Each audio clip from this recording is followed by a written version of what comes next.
Hi guys, this is Dr. Sadasivam once again with you.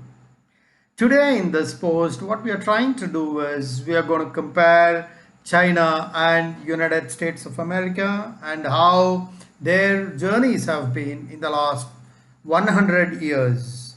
Now, typically this year 2021 is very important. That is because this was the same year 100 years before, which is 1921. The Communist Party came into existence under the leadership of Mao Zedong. I'm sure you all must have studied that in history. So with the next 100 years, right from 1921, whether it is New York or whether it is Shanghai, both these cities can be compared at the same level in terms of its skylines, in terms of its technology, in terms of how the cities have improved, and generally everything concerning the economy. Both these economies are in the center of the world stage, and when we are talking about this, we must keep certain figures in mind. That is, the GDP of China as we speak is approximately $15 trillion, and it's at a striking distance of 23 billion trillion dollars, which is the GDP of the United States of America. China is gaining significance year after year, and there is an excellent improvement in technology, and it's expected to have the world-class military by the year 2035. For example, if you look at the United States of America, they are controlling the whole world between the years 1914 to 1945, because in both these years are important years of significance, because the 1914 was the year in which the First World War started, and 1945 was the year which the Second World War ended with bombing of Hiroshima and Nagasaki. And both these countries had the ability to provide technology to the whole world, and China is competing with US in every sector possible, whether it is construction, your technology, your world-class economy, all these factors. China is able to compete shoulder to shoulder with United States of America, and they have ambitious targets of overtaking US economy, which is as on date $22 trillion with the earliest time possible. Now, if you look at US had this opportunity of expansion when the Europe was reeling under crisis after the wars, because United States took advantage of that situation, right?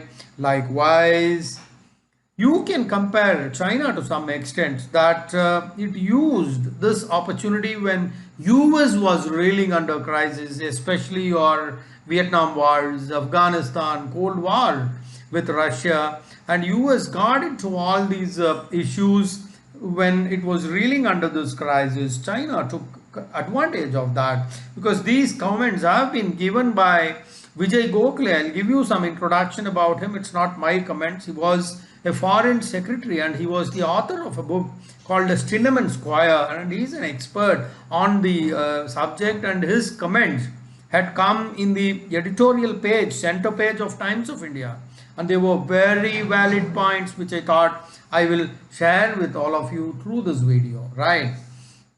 But there were certain differences, while we can have lots and lots of similarities between how China came into prominence and how US came into prominence, while at the same time we need to keep in mind certain important differences. And some of those differences are, if you look at US post-war politics, very ordinary people, they took control and they played a very, very important role in deciding the destiny of the United States. Typically, people like Harris Truman, Nixon, Obama, they all came from very normal families, guys, very ordinary people, but they had the tenacity, they had the capacity to do extraordinary things.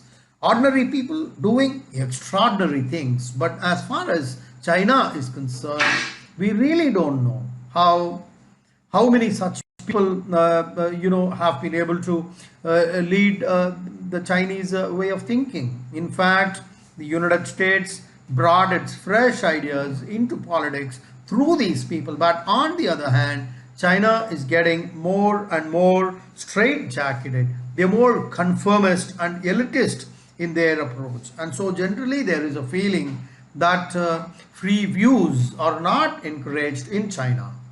Now, the second issue is that it's dealing with a very, very troubled history of race. For example, US was actually also had a lot of problems. Your black issues, your Hispanics, suppression, revolt within, all that was happening in US too. Remember, we had this Rosa Parks, Martin Luther King, etc.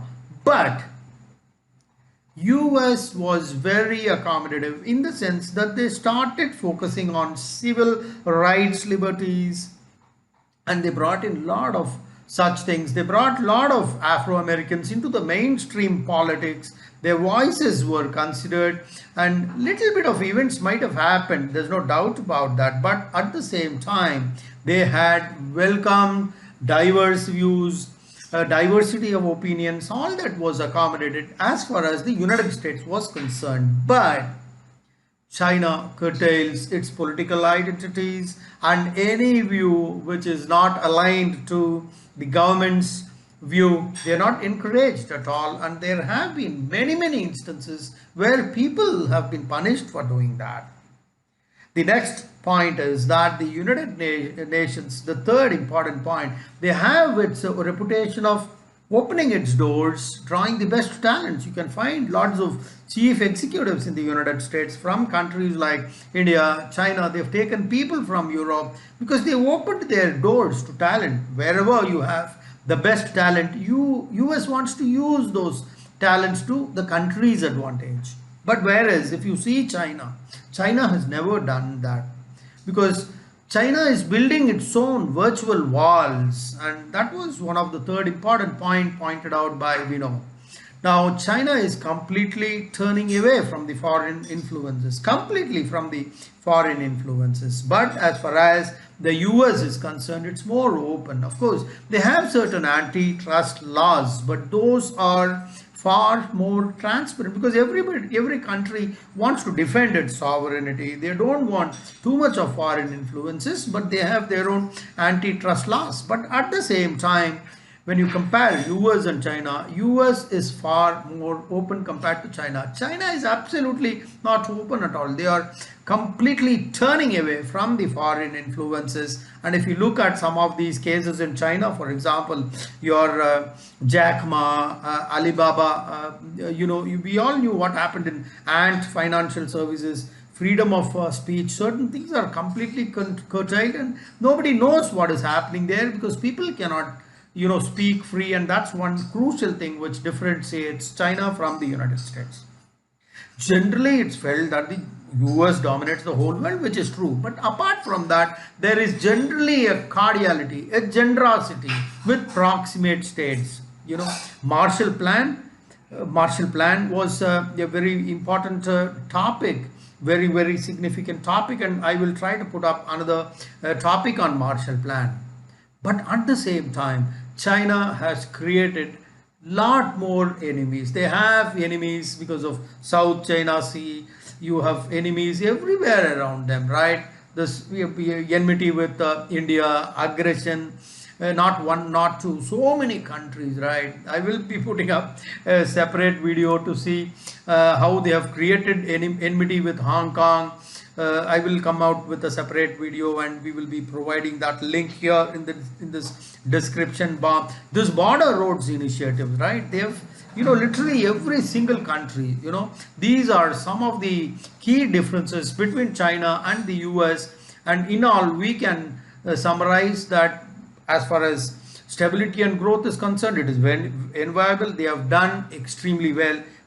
But in their scheme of things, if you give too much freedom of speech to the people, that curtails democracy, right? They believe in development without democracy.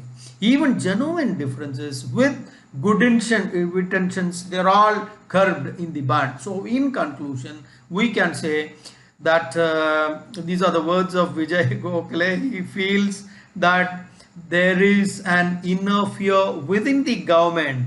There is an inner fear of frugality and bitterness in spite of the outward show of confidence.